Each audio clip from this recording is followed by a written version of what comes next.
What is up, Retro Maniacs? My name is Mike. His name's EP. His name's Joe. And we're not here to give you one. We're not here to give you two. We're here to give you 3 cards you need for your retro PC. My card this week, I just picked up at the card show. Go figure. It is the 1997 Fleer Bleacher Blasters, card number 2. Put it in this hand over. I don't know where I put it. There we go. There you go. Barry Bonds. There you go. Cool you can card. see the picture here. It's so much better Yeah. to just look there. Yes, these, what an awesome looking die cut insert. Is that Send that to- acetate? No, it's not. It's just cut Crazy around die there. cut. Oh, yeah, that's It's wild. Crazy die cut card. I did not take it out of the soft sleeve. I left it in there, put it in new top loader. Not Smart. even going to try to do that. These were 1 in 36 packs in the Series 2 retail boxes. So they were, you had to find retail if you wanted that. That was kind of a 90s thing that you do that now, though, too. It's coming back a little bit. You have a whole series about this, Mike. I do. Oh my God. Not a good one either. 10 in the set. Not a super expensive card. It's around $10, but it's eBay. So they can go anywhere from 5 to 20. So I fixed price usually go higher. Auctions typically go lower. But I think a good average price is around $10. There were, I think, 3 PSA 8s that were sold in the last 3 years, and 1 PSA 9, which only sold for like $20, even though it was a top one. Yeah. I don't know who would send this card in the PSA to get masochist. graded. You're just, you're asking for trouble on that one. But we don't use Barry Bonds cards enough on here. The all-time home run king. Fight me if you want to say differently. The stat book is the record book. That's what I'm looking for. Is the record book. I can't talk today. Barry Bonds, he's at the top of it. He hit more home runs than everybody else. That's my card. I love Barry Bonds because Pittsburgh Pirate right there. He was a lot skinnier then, though. I mean, he was younger. He was growing into his body. I think he got a little bulked up when he went to the California. I think the food was better in California than Pittsburgh. food- So, Oh, we yeah, were all skinnier when we were in our early. That's true. That's fair. That's fair. That's a really good point. Oh my goodness. His peanut head that he had, it was just a strange look. But what do they say? It's the hardest thing to do is hit a baseball, and he hit it better than pretty much anyone for a home run. So I love that card though. Like something that die cut is crazy. Like if you pull that out of a pack, hopefully you don't get a paper cut, right? Like, come on, that's coming at you. And we made the joke about another die cut recently. That could be a throwing star. No, that's a throwing star. That's literally a throwing star. Looks like one. Very cool card. And getting cool cards out of retail. I know, you can get retail exclusives now, and they are a thing, but make them cool. Like, don't just have them be a different color in a rainbow. Like, I don't know. That's cheesy to me. Make them cool. Make a downtown type card that's not downtown, because they do put those in retail sometimes. Make a downtown or a Kaboom type card in retail. Like retail exclusive, super chase. Why not? Yeah, Barry Bonds deserves more love on the show. Jeez, I can't talk. But for sure, like the most feared hitter probably in baseball. Yeah. Am I the only one that's going to be able to talk during the podcast if we get Probably into not. the time machine go back? Yeah, like jeez. So, but Bonds, one of the most feared hitter, probably the most feared hitter ever in baseball, with the amount of times he walked and everything, the amount of times he got on base, just crazy. That card though is almost as crazy. Like you think about when I think of retail back in those days. There, like the hobby was the way to go always, but that card is a reason to. That card is a reason to buy retail, and 1 in 36 is probably like 1 per retail box, I would guess. So not an easy card to pull either. For that price, that's a crazy. Look at the laser, the cut. That's just wild, man. Yeah. That one's dangerous right there. Yeah, it is dangerous. Maybe that's why they don't have those anymore, because kids today could stab themselves in the eye. You just, that's why they didn't, some of the G.I. Joe toys, they had to recall because kids were stabbing themselves in the eye with it. I think that might be the same reason there. We got to the bottom of it. You guys remember why they don't make cool cards. Opening up a pack and having the weird die cut kind of sticking out of the edge, like, oh my gosh, there's something really crazy in this pack, right? Yeah. Awesome. All right, EP, what do you have for us this week? I have a card from late in our retro era, the 2003 Stadium Club Baseball.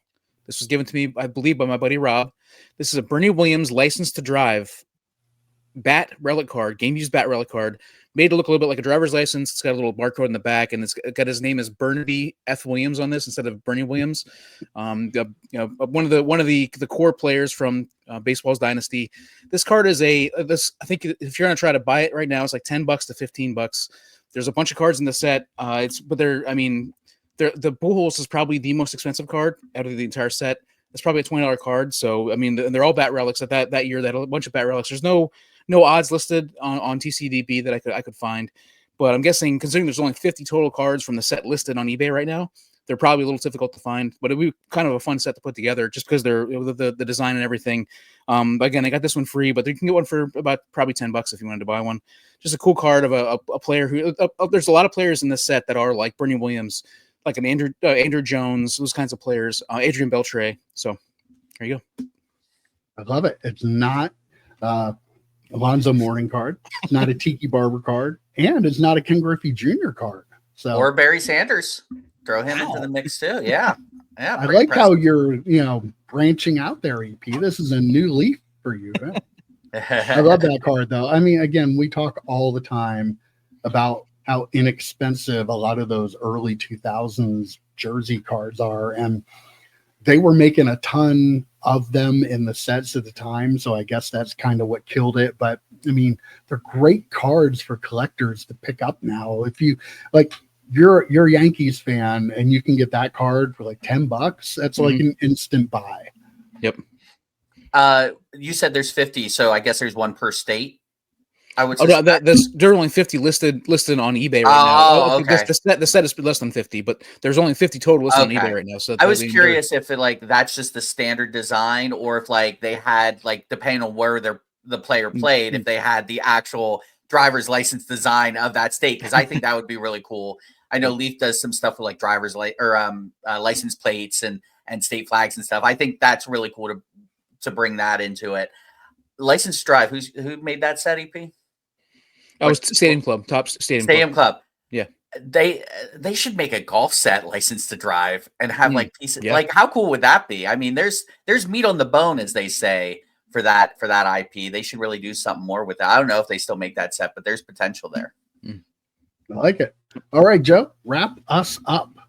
So I said before we started recording, Mike kind of did this card, but not really. He did a different card from the set, and I didn't even know this card existed. And as a Pittsburgher, I feel a little bummed out that I didn't know this card existed.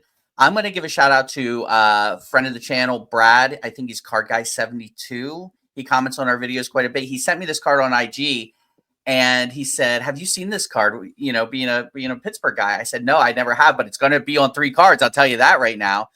I'm going 1991, 1992 Pro Set Platinums Celebrity Captains. Mike already knows. I know it. Mr. Rogers. Come on, man. Like, I will admit, this card, as you look at it, is not as cool as a Ralph Macchio because he's not wearing a Pirates jersey. I think if he was wearing the Pirate sweater, I think it would be really, really Penguins. cool. Or Penguins. Yeah. Jesus. We're all contagious. I don't know what's going on. It'd be cool if he wore a Pirates jersey. Or both. Card. Or both. I mean, wear them all, Fred. But yeah, Mr. Rogers. I was a kid when this show was out. My grandmother used to have me watch Mr. Rogers. I'm actually watching a show. Mike started watching it too, called The Pit. It's set in Pittsburgh. They talk about Mr. Rogers quite a bit on that. There's a reason for that. I don't know if you're caught up, Mike, but there is a reason they talk about Mr. Rogers a bit on that. And it made me think of him recently. And then that card, Brad showed me that card. I'm like, I got to use it. I got to use this card. I got to get this card. You can pick it up for like $5 or so shipped. It's part of the base set, just like the Ralph Macchio was. He was an Islanders celebrity captain, I believe. But yeah, these are really cool cards. Mike talked about the set itself. So I would like you guys not to talk about the set. Let's give some Mr. Rogers thoughts. EP. Mr. Rogers is great. Like, I mean, amazing. Like, it's such a, I mean, it is ingrained in all of us from our childhood. Like, I mean, just the putting on the sweater and all that stuff. And like, just was a really cool memories of this character. And then instead of talking about my memories of that, like I'll talk about, it's amazing how forward he was in a lot of things, like the washing the feet with the African American man. Like none of that stood out as anything different or odd when we were a kid. And seeing how it is now that we're grown up and knowing that, wow, he was really revolutionary with how he was, like, just an amazing human being. And that's a great card.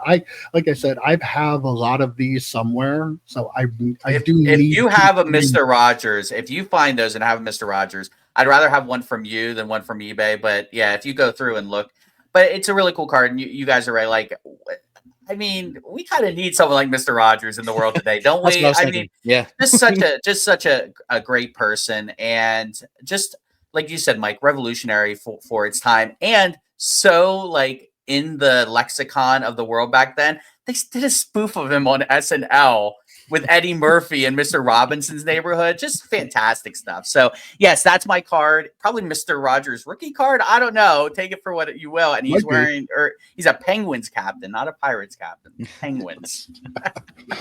All right. Well, there you have it. 3 great choices as always, gentlemen.